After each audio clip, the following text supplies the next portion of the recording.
Olá, meu querido, minha querida. Primeiramente, eu quero desejar a você um lindo e abençoado dia. Hoje é domingo, dia 30 de outubro de 2022. Nos últimos anos, nos últimos 4, 5 anos, esse é o dia mais importante para a história política do país. E talvez não, com certeza, com a história política vem toda também a questão econômica, social e tudo mais, né? Então, antes de mais nada, eu quero desejar a você um coração puro, um coração aberto, um coração perdoador, um coração paciente, um coração tolerante, um coração que seja ético e que respeite a opinião do outro que não é igual à sua. Isso é essencial para o dia de hoje, tá bom? Então eu desejo que o Espírito Santo tome conta da sua vida, da sua mente, do seu coração, do seu lar, da sua família, para que tudo o que vier a ocorrer hoje seja na mais perfeita paz e harmonia. Que nada tire de você e nem desse país essa paz que a gente precisa, tá bom? Eu quero propositalmente, não, mas coincidentemente, ou providencialmente, não sei, né? O texto que eu abri hoje para refletir com você é 1 Timóteo capítulo 2. Eu quero que você preste atenção nesse texto. Diz assim, a partir do versículo 1. Antes de tudo, recomendo que se façam súplicas, orações, intercessões e ação de graças por todos os homens. Olha, antes de tudo, recomendo que se façam súplicas, orações e intercessões e ação de graça por todos os homens, pelos reis e por todos os que exercem autoridade, para que tenhamos uma vida tranquila e pacífica, com toda piedade e dignidade. Isso é bom e agradável perante Deus nosso Senhor, nosso Salvador, que deseja que todos os homens sejam salvos e cheguem ao conhecimento da verdade. Esse texto ele caiu como uma luva para o dia de hoje. Porque o nosso dever, e eu já disse isso aqui no Torpedo, né? O nosso dever, gente, é justamente isso: suplicar, implorar, orar, interceder e agradecer por todos os homens, pelos reis e pelos que exercem autoridade. Então, se for o Bolsonaro hoje que vai ser eleito, vamos agradecer, vamos suplicar, vamos pedir e vamos interceder para que Deus o use para dirigir essa nação, que é uma grande nação. Se for o Lula, vamos orar, vamos interceder, vamos suplicar e vamos agradecer e pedir que Deus o use através do seu Santo Espírito para que ele faça uma grande gestão desse país. Esse é o dever do cristão. O cristão não pode ficar por aí usando púlpito de igreja para promover política. O cristão não deve ficar por aí, não pode ficar por aí brigando com os outros para defender suas ideologias. Esse não é o seu papel, esse não é o meu papel. O nosso papel é exercer nossa cidadania. Eu ainda não fui votar, daqui a pouquinho eu vou. É chegar lá, votar de acordo com a sua consciência.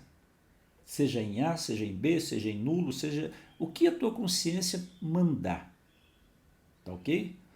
Mas, após passado esse momento, nosso dever é orar, suplicar pela pessoa que Deus determinar que seja o presidente do país. A Bíblia diz que nenhum fio de cabelo cai da nossa cabeça sem que Deus tome conhecimento e sem a permissão de Deus. Nenhuma folha de uma árvore cai sem que Deus tome conhecimento e sem a permissão de Deus. Então nós temos que ter essa consciência, né? Outra coisa que eu vou dizer para você: casa de Deus é casa de Deus, não é comitê partidário, tá? Casa de Deus não é comitê partidário. Púlpito não é palanque. Ontem eu vi uma cena que me entristeceu muito. Uma pessoa usando o púlpito para promover o seu candidato. Isso me entristeceu demais, demais. Tá? Eu lembrei, sabe, daquele texto que Jesus pegou o chicote e expulsou os cambistas lá do templo, e ele disse: a minha casa deverá ser chamada casa de oração para todos os povos, mas vocês as transformam em covis de ladrões. Muito grave isso, muito grave. E essa pessoa estava transformando a casa de Deus num comitê eleitoral, né? Praticamente pedindo voto, né? Promovendo o seu candidato. Eu ficaria indignado, fosse qual fosse o candidato, porque casa de Deus é sagrada. Casa de Deus é sagrada. Igreja, eu entendo, é um lugar sagrado. É um lugar que as pessoas vão lá para ouvir a palavra de Deus e não para ouvir propaganda política. Quer ouvir propaganda política? Liga a televisão. Tá cheio, estava cheio, né? Agora não está mais, graças a Deus. Estava cheio de propaganda política. Mas isso não pode ser feito na casa de Deus.